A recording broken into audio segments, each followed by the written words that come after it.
Assalamualaikum warahmatullahi wabarakatuh. Innal hamdalillah nahmaduhu wa nasta'inuhu wa nastaghfiruh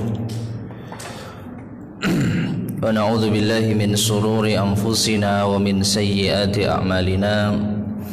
Man yahdihillahu fala mudilla lahu wa man yudlil fala hadiya lahu. Wa asyhadu an la ilaha illallah wahdahu la syarika lah wa asyhadu anna Muhammadan abduhu wa rasuluhu amma ba'd. Ma'asyiral muslimin rahimani wa rahimakumullah. Alhamdulillah, segala puji bagi Allah Subhanahu wa taala. Pada kesempatan kali ini kita bisa melanjutkan kembali kajian kita membahas kitab Al-Qawaid Al-Fiqhiyah, kaidah-kaidah praktis memahami fikih Islami yang disusun oleh Ustazuna Al-Fadhil Ahmad Sabiq Ibn Abdul Latif Abu Yusuf hafizahullahu ta'ala, yang mana sebenarnya pada hari ini Kamis yang kelima bukan jadwal ana. InsyaAllah nanti akan dibuat jadwal yang rutin setiap Kamis kelima, kalau nggak salah dengan Ustadz Syah Putra, InsyaAllah. Adapun mengisi kekosongan waktu, maka yaitu pihak takmir bagian dakwah meminta saya untuk mengisi kajian. Maka dari itu di sini kita lanjutkan saja kajian rutin kita, meskipun pekan depan insyaallah kita akan bertemu lagi. Taib, kita telah masuki kaidah yang kedua dari kaidah-kaidah yang lain dari kaidah fikih. Ada kaidah kubra, kaidah besar, dan sudah kita bahas. Kemudian ada kaidah-kaidah selain kaidah kubra yang teksnya terambil dari nas dalil, dan itu juga sudah kita bahas. Dan sekarang kita masuk pada kaidah fikih yang lainnya, dan sampai pada kaidah kedua, yaitu al aslu fil ibadati al hadar wal aslu fil adati al ibahah. Pada dasarnya ibadah itu terlarang, sedangkan adat kebiasaan itu diperbolehkan. Dan perjumpaan terakhir kita sampai pada dalil-dalil dari kaidah, dan sudah dua dalil yang kita bawakan, yaitu ataupun tiga dalil yang kita bawakan tentang masalah asal ibadah itu dilarang, yaitu surat Asy-Syura ayat ke-21. Kemudian sabda Rasulullah sallallahu alaihi wasallam, man amila amalan laisa alaihi amruna fahuwa rad, hadis riwayat Muslim. Dan juga sabda beliau, wa iyyakum muhdatsatil umur fa inna kulla muhdatsatin bid'ah wa kulla bid'atin dhalalah. Nah, itu tiga dalil yang menjadi dasar kaidah ini. Hukum asal ibadah itu terlarang, sehingga tatkala kita mau mengamalkan ibadah, maka kita harus membawakan dalilnya. Jika tidak ada dalilnya, maka secara asal ibadah itu dilarang, tidak boleh untuk dikerjakan. Taib, selanjutnya, adapun dalam masalah adat, mu'alif berkata di sini, adapun dalam masalah adat, masalah adat itu non ibadah, non ibadah. Juga banyak dalil yang menunjukkan kaidah tersebut. Di antaranya firman Allah Subhanahu wa taala di dalam surat Al-Baqarah ayat ke-29. Allah Subhanahu wa taala berfirman, huwallazi khalaqa lakum ma fil ardi jami'a, yang artinya dialah Allah yang telah menciptakan bagi kalian semua yang ada di muka bumi ini untuk kalian. Dialah Allah yang telah menciptakan semua yang ada di muka bumi ini untuk kalian. Nah, sisi pendalilan dari hadis ini, ma'asyar muslimin rahimani wa rahimakumullah, secara asal semua yang ada di atas permukaan bumi itu untuk manusia. Silakan manusia untuk memanfaatkannya.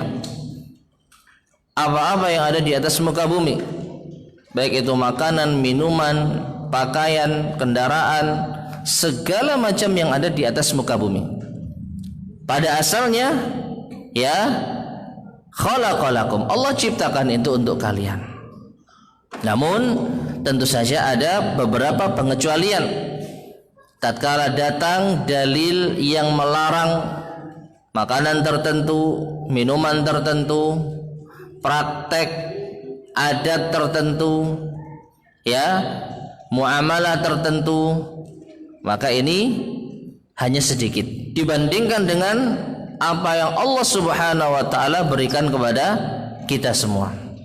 Ya, dalam masalah adat, kebiasaan, dalam masalah muamalah itu hukum asalnya adalah boleh, karena Allah menciptakan itu semua untuk kita. Demikian pula juga firman-Nya, yaitu firman Allah Subhanahu wa taala dalam surat Al-A'raf ayat ke-32. Allah Subhanahu wa taala berfirman, Kul man harrama zinatallahi allati akhraja li ibadihi wat thayyibati minar rizq qul hiya lil ladzina amanu fil hayatid dunya khalisah ya khalisatan yaumal qiyamah. Yang artinya, katakanlah, siapa yang mengharamkan perhiasan Allah yang Allah keluarkan untuk hamba-hambanya, dan at-thayyibati minar rizq, hal-hal yang baik dari rizki, katakanlah itu untuk orang-orang yang beriman di dunia saja, khalisatan yaumal qiyamah, dan hanya untuk mereka ya pada hari kiamat. Nah, di sini ma'asyar muslimin rahimani wa rahimakumullah, sisi pendalilannya adalah pada firman Allah Subhanahu wa taala, zinatallahi allati akhraja li ibadihi. Siapa yang berani mengharamkan perhiasan Allah, apa yang Allah ciptakan di atas muka bumi ini, siapa yang berani mengharamkannya? Karena itu semua Allah keluarkan li ibadih. Untuk siapa? Hamba-hambanya, untuk manusia. Ya, maka seakan-akan Allah menantang, siapa yang mengharamkan ini, siapa yang mengharamkan itu, apabila tentu saja tidak ada keterangan haramnya. Karena hukum asal, ya, Allah ciptakan segala macam perhiasan, segala macam rizki yang baik itu untuk hamba-hambanya. Nah, kecuali apabila Allah mengharamkan, Rasulnya mengharamkan, maka disitulah kita ikut mengharamkan. Tetapi apa yang tidak diharamkan oleh Allah dan Rasulnya, jangan sekali-kali berani mengharamkannya, karena itu dikeluarkan untuk hamba-hambanya. Taib. Berikutnya dalil dari hadis Rasulullah sallallahu alaihi wasallam.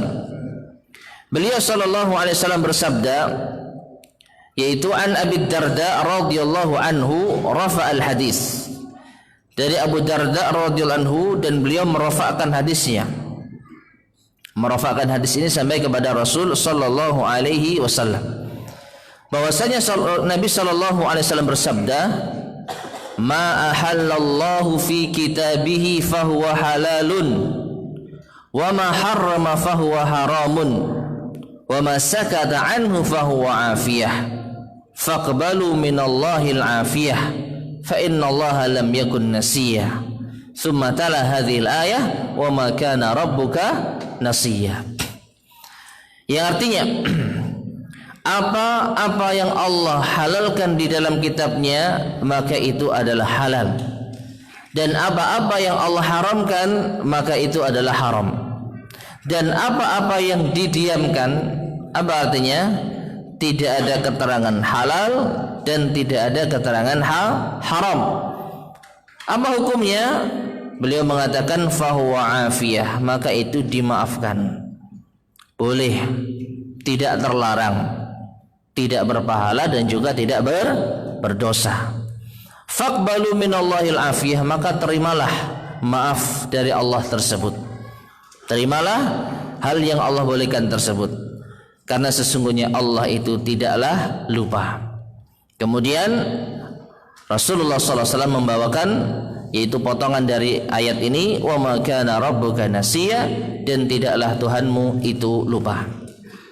Taib, ma'asyiral muslimin rahimani wa rahimakumullah. Dari hadis ini kita bisa ambil kesimpulan bahwasanya ada 3 macam hukum yang bisa kita simpulkan dari hadis yang mulia ini. Segala sesuatu dalam urusan muamalah, dalam urusan yaitu adat, kebiasaan, tidak keluar dari 3 hal tersebut. Apa itu? Apa-apa yang Allah Subhanahu wa taala halalkan di dalam kitabnya. Jadi ada keterangan apa? Halal. Apa contohnya? Al-bai', jual beli. Wa ahallallahu al-bai'a wa harrama ar-riba. Allah menghalalkan jual beli dan Allah mengharamkan riba. Maka apa hukum jual beli? Hukum jual beli halal sesuai dengan nas Al-Qur'anul Karim. Jelas. Ya. Jadi ada di antara muamalah, di antara perkara-perkara yang kita amalkan, yang kita lakukan, adat, kebiasaan, itu yang Allah tegaskan halalnya. Di antaranya jual beli misalnya. Ya. Dan yang kedua, ada kalanya amal perbuatan atau muamalah kita, yaitu adat kebiasaan kita, itu diharamkan oleh Allah Subhanahu wa taala berdasarkan nas Al-Qur'an pula. Di antaranya tadi apa? Riba. Tadi apa hukumnya riba? Hukumnya riba haram sesuai dengan nas Al-Qur'anul Karim. Ya, jadi ada yang Allah halalkan di dalam kitabnya dan ada yang Allah haramkan di dalam kitabnya.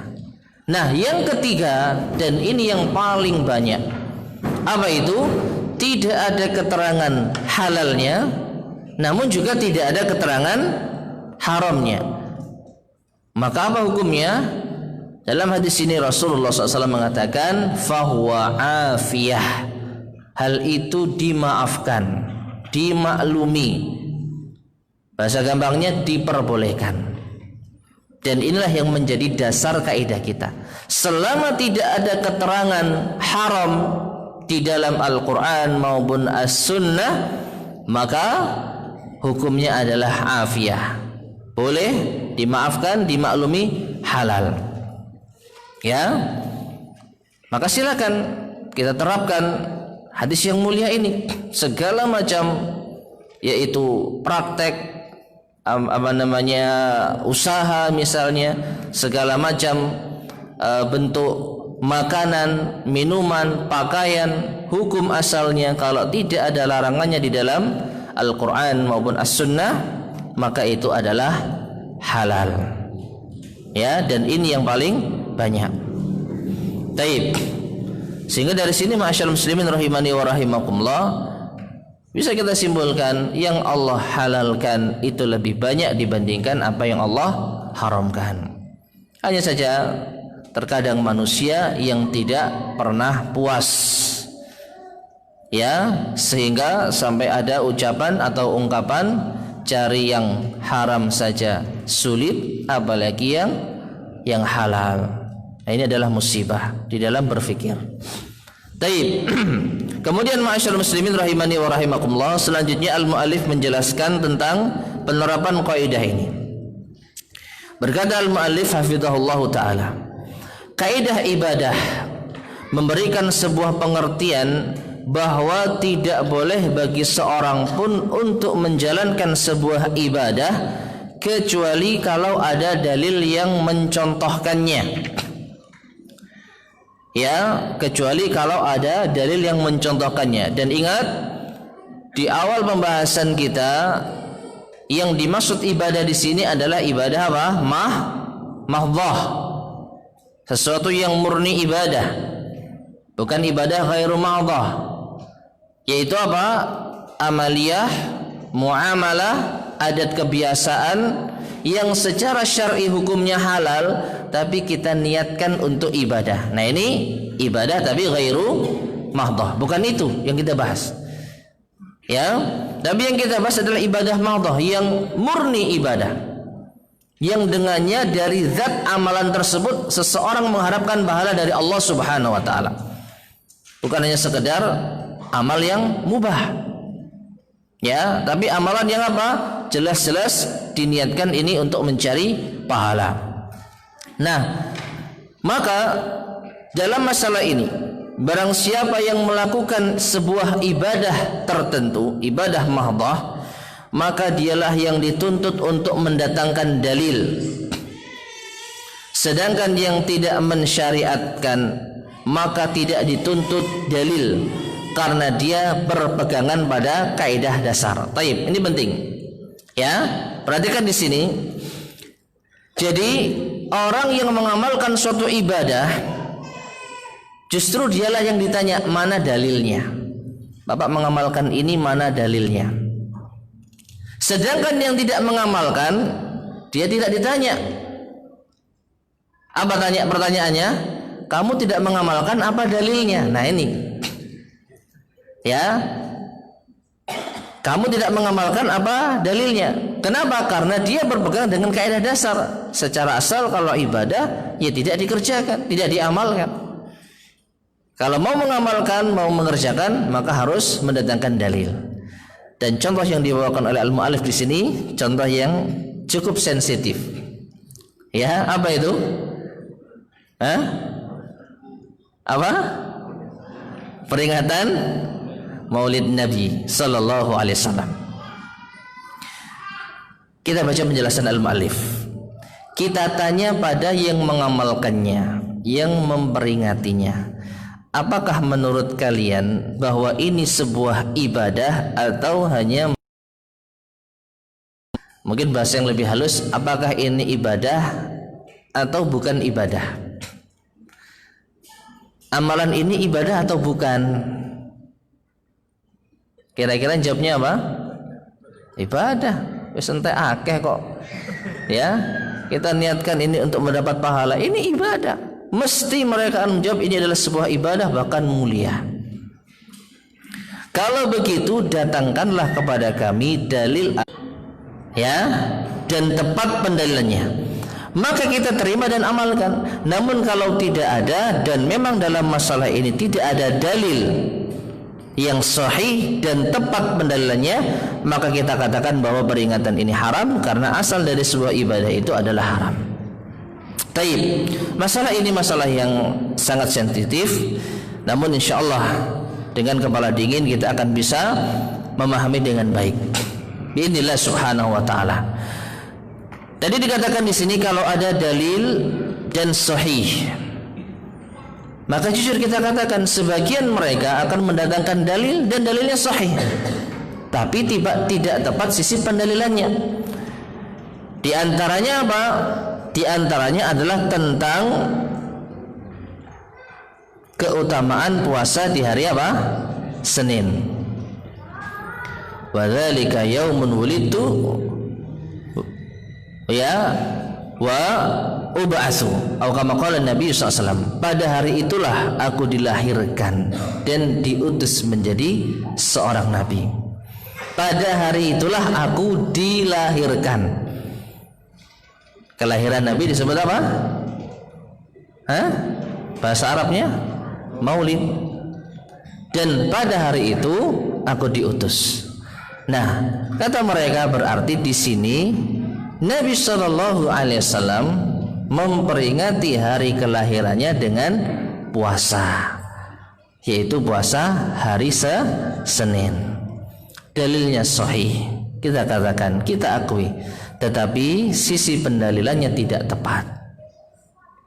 Ya, mengapa? Karena puasa Senin, hari Senin itu adalah suatu keutamaan yang sudah ada dalil sebelumnya yang tidak terkait dengan masalah hari kelahiran Rasulullah SAW. Jadi gampangnya dari sananya puasa Senin Kemis itu merupakan amalan yang dianjurkan. Ya, hanya saja di antara hikmahnya atau di antara pendukungnya di saat itulah Nabi SAW dilahirkan. Hanya sekedar informasi. Maka dari itu ma'asyiral muslimin rahimani wa rahimakumullah, hanya dibutuhkan hadis yang sahih saja, tapi harus benar di dalam sisi pendalilannya. Ya, kenapa? Kalau hanya sekedar bermodal dalil yang sahih tapi tidak tepat di dalam sisi pendalilannya, maka akan menjadi rusak agama ini. Orang akan mempermainkan dalil-dalil untuk tujuan-tujuan yang tidak dibenarkan. Ya, misalnya adzan kan zikir kepada Allah, misal. Ya, apakah tepat seperti ini? Tidak.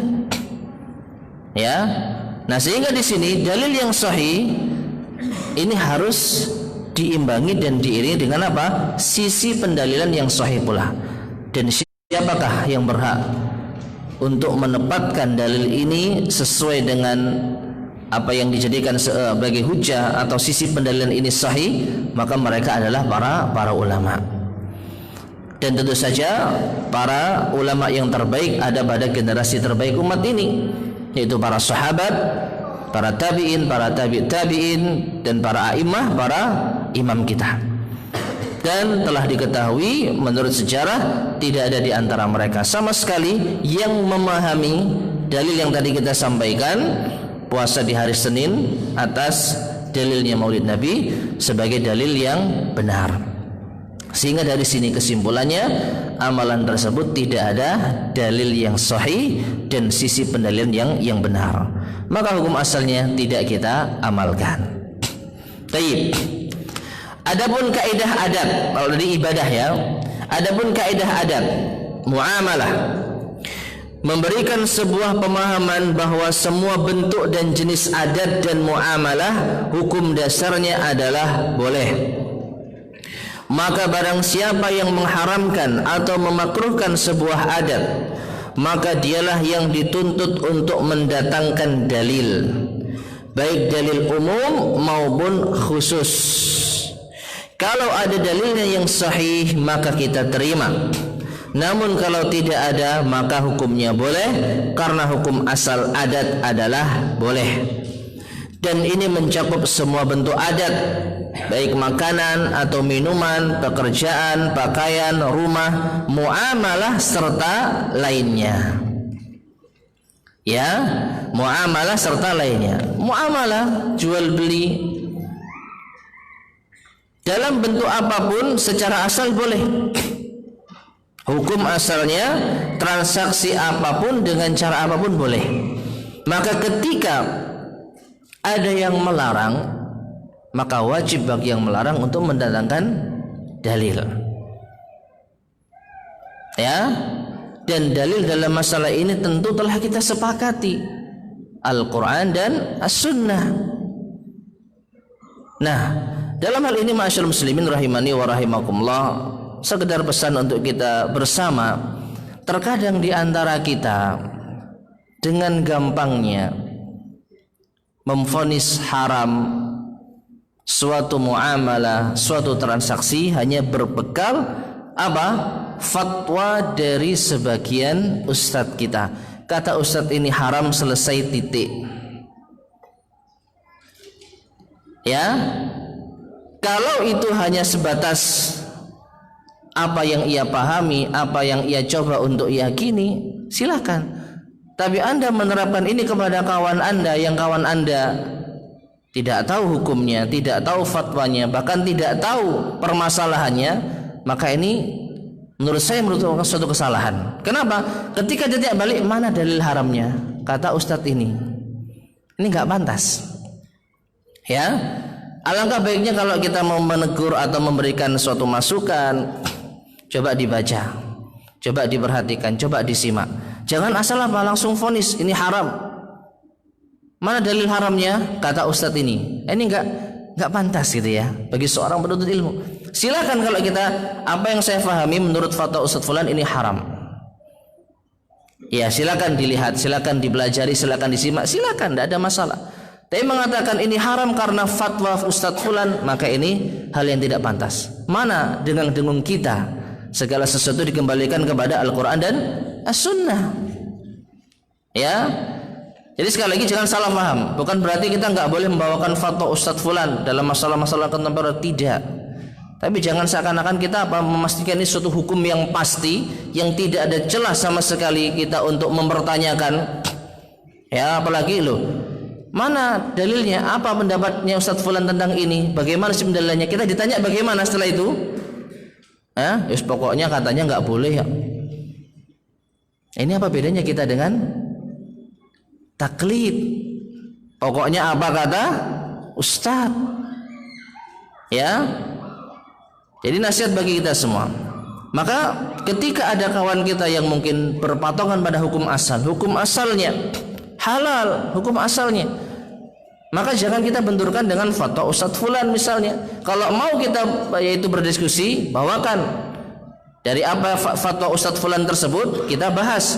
Ini loh, menurut Ustadz Fulan dalil ini ya yang menjadi sebab muamalah ini dilarang. Ya, itu bagus. Ya, itu bagus. Berarti Anda telah faham apa pertimbangan Ustadz tersebut mengharamkan transaksi itu. Tahu alurnya, tahu sisi pendalilannya. Ini bagus. Tapi kalau hanya bermodal Ustadz Fulan mengatakan haram, maka yang menang dalam posisi ini adalah yang berpegang pada hukum asal. Hukum asalnya halal. Ketika Anda membawakan dalil, ternyata dalilnya adalah fatwa. Ini tidak bisa dibenarkan. Ya, jadi dalam hal ini ma'asyarul muslimin rahimani wa rahimakumullah, jangan kita terburu-buru. Memang kita akui banyak di antara muamalah-muamalah kita yang tidak benar. Ya. Banyak di antara muamalah-muamalah kita yang bermasalah.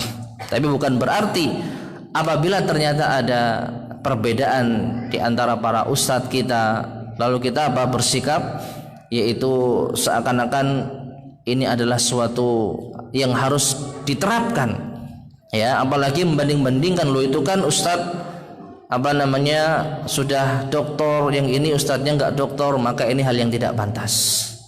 Ya, jadi sekali lagi apabila ada celah perbedaan pendapat di kalangan para ustadz-ustadz kita, alangkah lebih bijaknya silakan Anda meyakini ini haram, amalkan, jangan dikerjakan. Tapi jangan sampai Anda memaksakan hal itu kepada kawan Anda yang mungkin belum sampai kepadanya keterangan, atau mungkin dia justru berpendapat halal karena berpegang dengan hukum apa? Asal. Namun ini jangan sampai disalahpahami. Apa? Karena faham kaidah ini jadi menggampangkan. Hukum asalnya halal, akhirnya semua diterabas. Nah ini. Dia tahu di situ ada, misalnya ya, tahu di situ ada unsur ribanya, misal. Tapi karena mungkin dia mengikuti hawa nafsu, kalau ditanya, kok kamu mengamalkan ini, kok kamu bertransaksi ini, langsung dibawakan dalil al aslu fil adat al ibahah. Hukum asal segala sesuatu adat muamalah itu boleh. Nah, kebetulan yang bertanya ini nggak tahu dalil, tidak tahu amalan itu. Nah ini, jadi di sini kita harus benar-benar bijak, harus benar-benar insaf. Jangan sampai hawa nafsu kita mengalahkan kita sehingga kita berpegang dengan kaidah ini, kita menggampangkan. Dikit-dikit Dikit-dikit, hukum asal boleh tanpa mempelajari terlebih dahulu. Ini kesalahan juga. Ya, transaksi ini apa, hukum asalnya boleh, tapi dia nggak mau cari tahu bagaimana skemanya, bagaimana alurnya. Ini juga keliru. Ya, hukum asalnya boleh, segalanya boleh. Jadi ini adalah keliru. Nah di sini intinya kaidah ini harus tepat di dalam penggunaannya.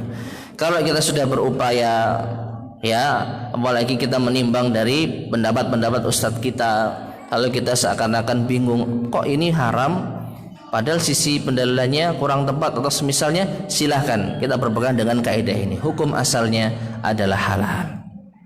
Taib. Itu tambahan keterangan ya dari saya pribadi ya. Adapun al-mu'allif di sini mencontohkan. Contoh. Kalau ada sebuah produk makanan baru, apakah boleh dimakan ataukah tidak? Contohnya apa? Makanan baru, makaroni. Minuman baru, sari deli. Ya, baru nggak? Makaroni nggak ada di zaman Rasulullah, sari deli juga nggak ada di zaman Rasulullah SAW. Itu bakso, ya, nggak ada di zaman Rasulullah SAW. Barang siapa yang melarang memakannya, maka hendaklah dia membawakan dalil. Nah ini, ya, oh bakso itu nggak boleh dimakan. Lu mana dalilnya? Kalau nggak ada dalilnya, maka dia yang keliru. Oh sari deli nggak boleh diminum. Mana dalilnya? Kalau membawakan dalil ada dan sahih, maka kita kerjakan, kita tinggalkan. Ya. Namun kalau tidak ada dalil, maka berarti makanan tersebut dihukumi halal. Karena asal dari adat adalah boleh. Silahkan kita berkreasi, yaitu di dalam jualan makanan, minuman, bagaimana pengemasannya, bagaimana cara penjualannya, selama tidak ada dalil yang melarangnya, maka hukum asalnya boleh. Nah dari sini ma'asyar muslimin rahimani wa rahimakumullah menunjukkan yaitu luasnya, yaitu pintu rezeki yang Allah Subhanahu wa taala bukakan kepada kita. Silahkan apapun, ya, selama tidak ada dalil yang melarangnya. Kesimpulan, Syekh As-Sa'di berkata, ini adalah dua kaidah yang sangat besar manfaatnya. Dengannya bisa diketahui bid'ah dalam ibadah dan adat. Maka barang siapa yang memerintahkan sebuah ibadah yang tidak ada contohnya, maka dia ahli bid'ah. Sebaliknya, barang siapa yang mengharamkan sebuah adat tanpa dalil, maka dia pun seorang yang telah berbuat bid'ah. Taib. Jadi di sini ma'asyar muslimin rahimani wa rahimakumullah, seorang terjatuh pada bid'ah itu bukan hanya terkait dengan masalah ibadah saja, tapi dalam masalah muamalah seseorang juga bisa terjatuh pada bid'ah. Yaitu apa? Contohnya di sini mengharamkan sesuatu yang tidak ada keterangan haramnya dari Allah dan Rasulnya.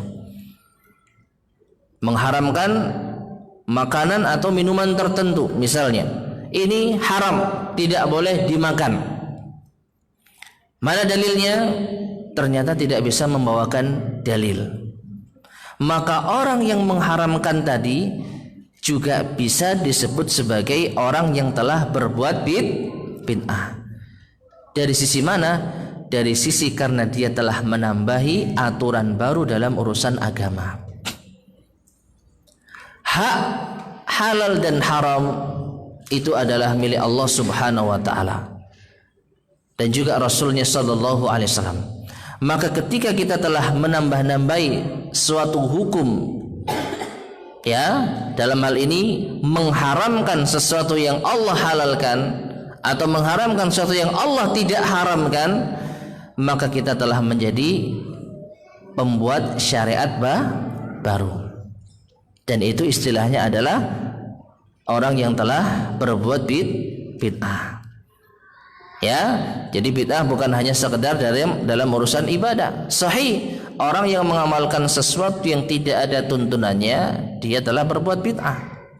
Tapi dalam masalah muamalah, seseorang juga bisa jatuh pada perbuatan bid'ah. Dari sisi mengharamkan sesuatu yang tidak diharamkan oleh Allah Subhanahu wa taala, atau sebaliknya apa? Menghalalkan sesuatu yang telah diharamkan oleh Allah. Contoh, seorang mengatakan bahwasanya khamr itu halal.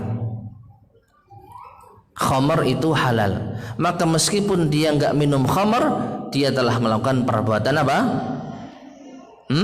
Bid'ah. Karena dia telah apa? Merubah hukum di dalam agama ini, telah mengada-adakan hal yang baru di dalam agama ini, dan dia juga pantas untuk disebut sebagai ahli bid'ah. Wallahu ta'ala alam shawab. Taib, sudah masuk adzan Isya? Sudah, fadhal.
Ma'asyiral muslimin rahimani wa rahimakumullah.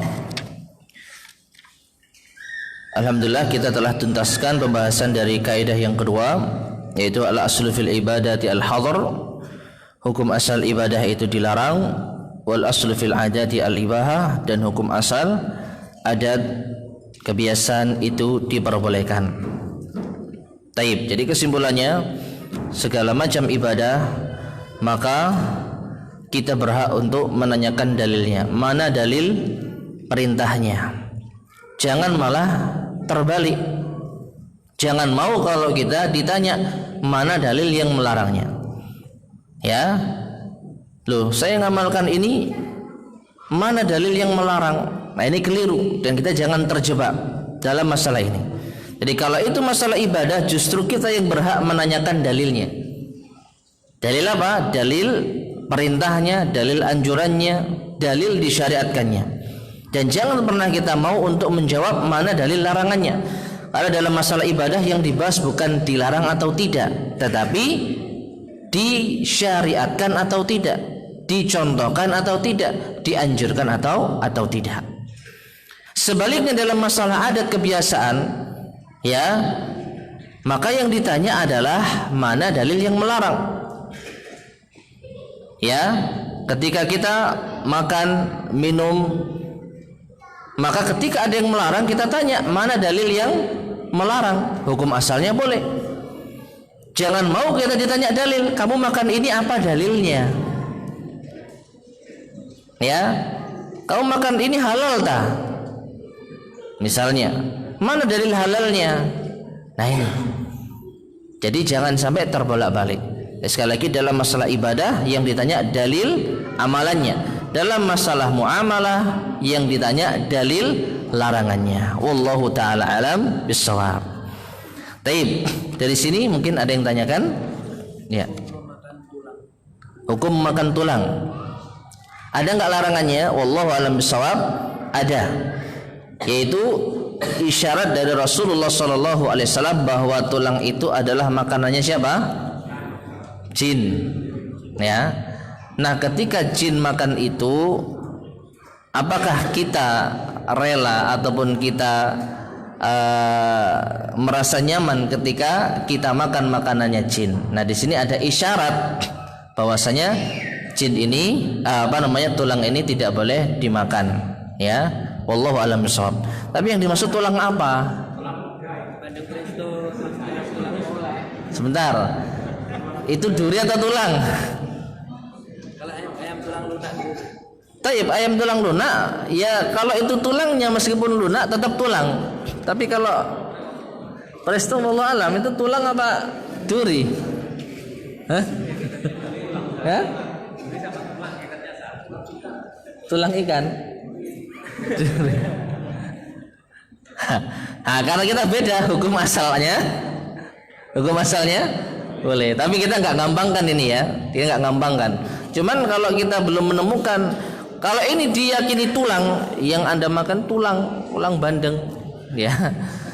Padahal tulisannya bandeng cabut duri, gitu ya. Ya, wallahu alam bisawab.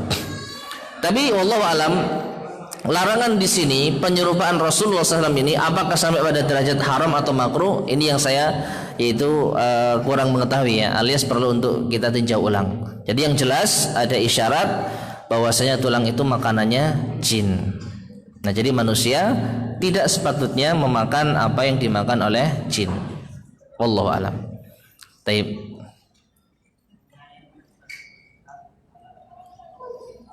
Gimana?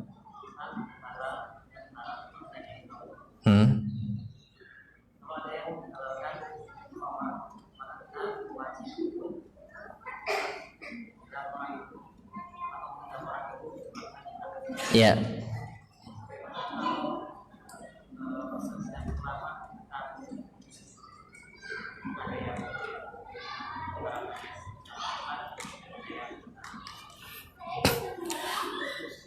Maksudnya kita sikapi yang mengharamkan gitu ya.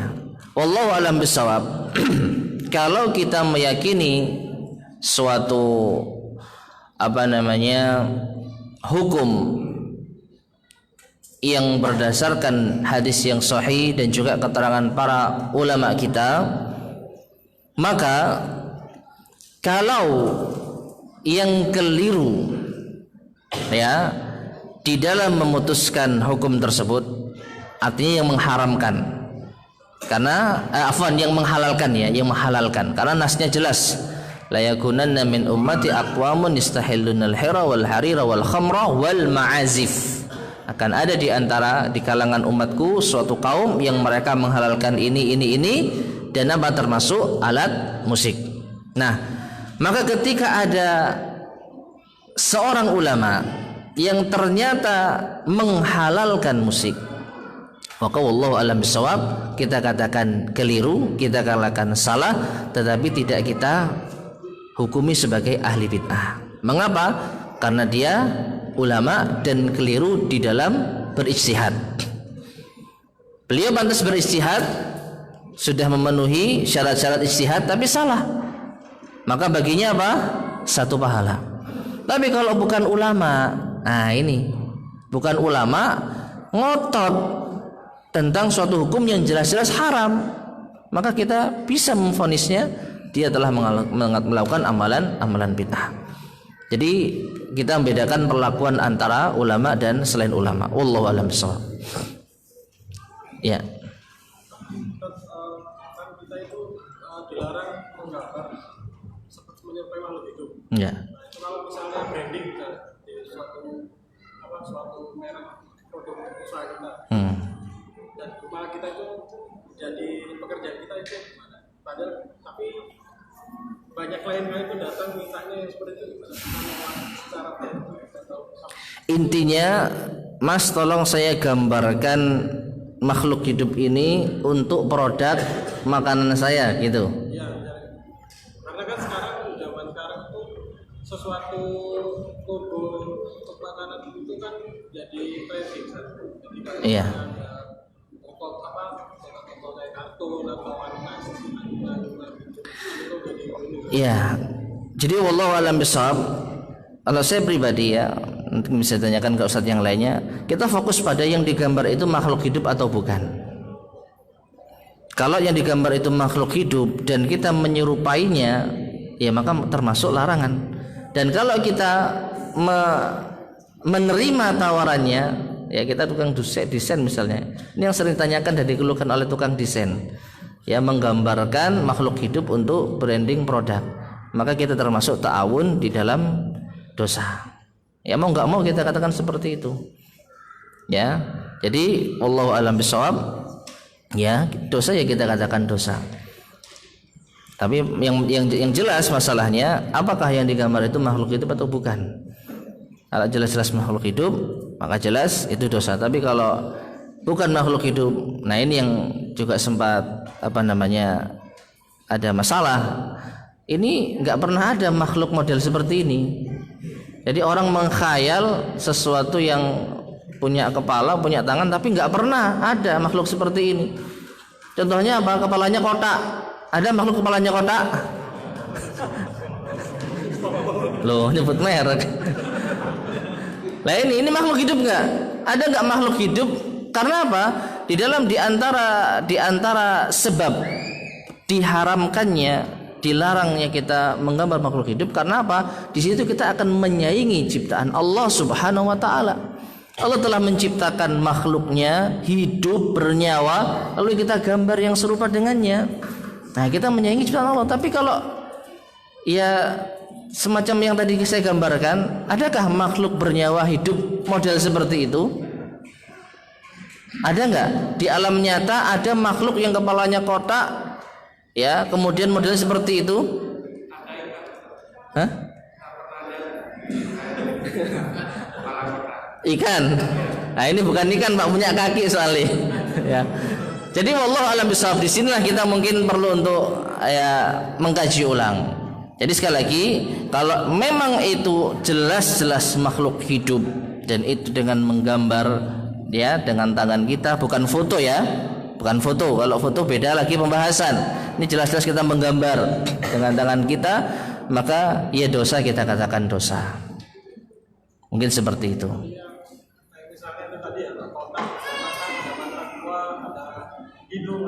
Nah, itu yang belum tuntas pembahasan ya. Karena ya jujur, ini makhluk hidup seperti ini ada nggak?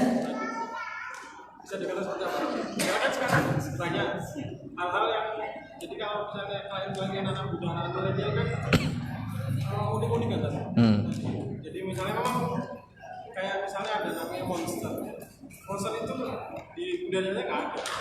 Tapi memang dia tuh maunya kayak gini mas. Tapi ada matanya tuh kayak gini terus bentuk tubuhnya gini, tangannya gini, kakinya gini. Nah itu yang saya, makanya yang jelas orang ini berimajinasi ada makhluk semacam ini gitu ya. Tapi di alam nyata tidak ada makhluk semacam ini. Nah, apakah kita dikatakan telah menyaingi ciptaan Allah, sedangkan Allah tidak menciptakan makhluk hidup semacam ini? Nah, ini yang perlu untuk diselesaikan dulu. Ya, jadi wallahu alam, saya tidak bisa menjawab lebih dari itu. Jadi wallahu alam bishawab. Taib, ada lagi?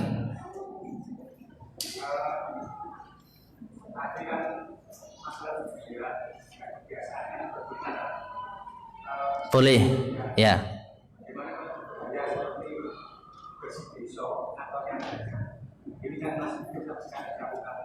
Ya.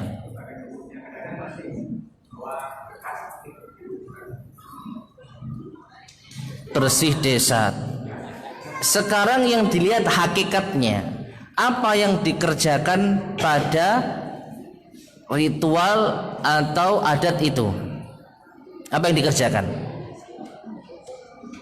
Apa yang dikerjakan, Pak? Nanggap maksiat. Nah, berarti dosa dari segi maksiatnya. Jadi bukan masuk ke dalam bid'ah. Tapi kalau ternyata di dalam itu ada keyakinan, ada ritual yang mana kalau kita mengerjakan amalan ini maka kita akan aman, mendapatkan kemakmuran dan lain sebagainya. Berarti ini sudah masuk keyakinan, masuk akidah, dan akidah termasuk ibadah. Ya, meyakini suatu keyakinan yang tidak ada tuntunannya, tidak ada petunjuknya dari Allah dan Rasulnya, maka masuk dari bid'ah tadi. Nah ini, sehingga kalau dalam suatu acara tertentu terkumpul dua, yaitu perkara tadi, ada keyakinan yang batilnya atau bahkan ada kesyirikannya, ditambah lagi maksiat, sudah. Apa yang mau ditanyakan? Hukumnya haram dari dua sisi, dari bid'ahnya dan dari maksiatnya. Itu kalau acara tersebut mengandung unsur-unsur yang tadi. Ya, wallahu a'lam shawab. Makan-makan di tempat situ. Loh, tapi ya di situ. Ya berarti kita ikut dong. Ya kita ikut acara yang tidak disyariatkan tadi berarti. Ya. Ingat kajian Ustaz Kusnul, ya, menjauhi fitnah, ya, menjauhi fitnah. Jangan dekat-dekat dengan fitnah, ya, jangan jualan di sana. Buka lapak di tempat yang lainnya saja. Ya, wallahu a'lam bishawab. Ya, sayang. Marketing, wah ini berat ini kayaknya nih.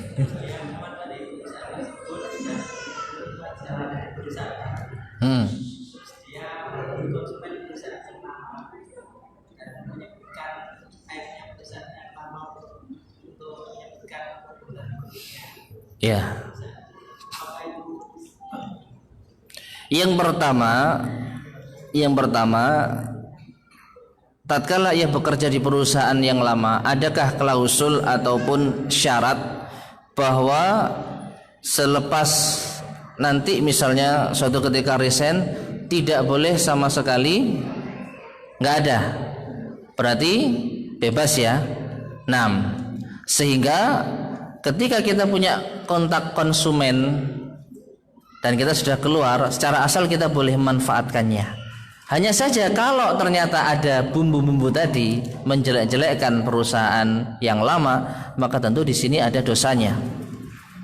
Membongkar apa? Aib. Ya, membuka aib saudara-saudara kita. Jadi silakan kalau mau berusaha untuk menggait konsumen dengan cara yang baik, dengan cara yang jujur, tanpa perlu menjatuhkan perusahaan yang lama. Mungkin seperti itu. Wallahu a'lam bishawab. Baik, mungkin kita akhiri. Semoga bermanfaat. Kurang lebihnya saya mohon maaf. Subhanakallahumma wabihamdika asyhadu an la ilaha illa anta astaghfiruka wa atubu ilaik. Alhamdulillahirabbil alamin. Assalamualaikum warahmatullahi wabarakatuh.